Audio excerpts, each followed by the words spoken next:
For more on what to expect on day one, we're joined again by Andrew Card. He is a former White House Chief of Staff to President Bush. Andy, you have been inside the White House. If this plays to form, what's taking place when Donald Trump arrives there? Well, first of all, President Obama has probably done his last goodbyes to the staff, the close staff. A lot of the staff has already departed the White House. And the cleaning up of the White House and the painting and the changing of the rugs and the changing of the pictures is in progress. And President Obama probably will go to the Oval Office for the very last time, but it won't look the same because they would have taken down everything and it's already getting painted for the new president. And so he'll do his goodbyes to a phenomenal office, and then he will walk over and get ready to greet the president-elect when he comes to the portico of the White House, and they'll go into the, I think they'll probably go into the Blue Room and have tea and coffee, and it'll be a wonderful conversation because the two families will be there, and the senior staff of the incoming team and the outgoing team will be there to congratulate each other. And then you'll watch the president and the president-elect in one car walk out the door, get into the same car. It'll probably be the only private conversation they've ever had.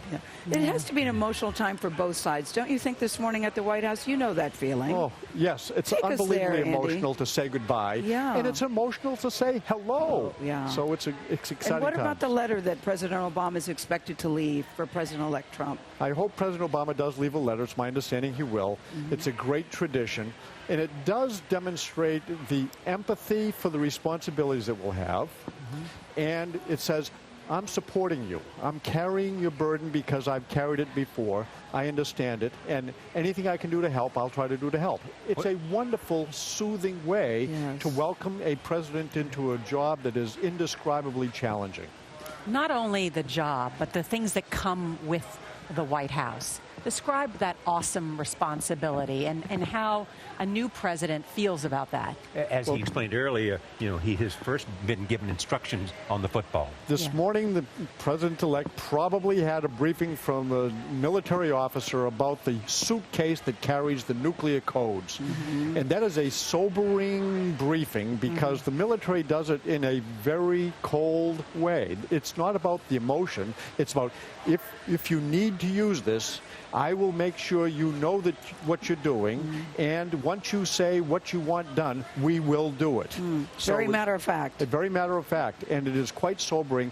For the first time, I think the president-elect will come to realize that there are literally tens of thousands, hundreds of thousands of people who will follow on their oath to follow the command of the commander-in-chief when I give the order. And that is a burden. It's not a privilege, it's a burden. And most presidents come to recognize that as the greatest burden they carry. What do you think will be the biggest learning curve for this particular president? I think this president is going to have a hard time understanding the time management and not allowing emotions to dictate decisions. You have to have the ability to talk with lots of different advisors because there are frequently unintended consequences to any decision you make, and it's best to know as much about those consequences as you can so fewer of them are unintended. He has a lot of close advisors. He has Reince Priebus, the chief of staff. He has Steve Bannon. He has Kellyanne Conway. He has Jared Kushner, his son-in-law, Ivanka Trump, his children. How will he manage the advice that he gets from all of these close advisors? Well, I'm hoping that there will be a funnel that runs through the chief of staff. The chief of staff should be all-knowing. The truth is the chief of staff will end up knowing more than the president, because the chief of staff's job is to decide what the president needs to know. But how does a daughter or a son-in-law, someone in the family, how do you then end a relationship when you have a familial relationship? They will have a close relationship with the president, but I hope that they will respect the burden that the chief of staff carries to make sure that which needs to be done can be accomplished. I like to see people having lines of authority at the White House. If you have no authority, then you can be involved in everything, and that's dangerous. But they put out that Steve Bannon and Reince Priebus were almost at the same level. Well, you can have people at the same level, but Reince Priebus is responsible for the management of the White House and the management of the president's time. Different titles.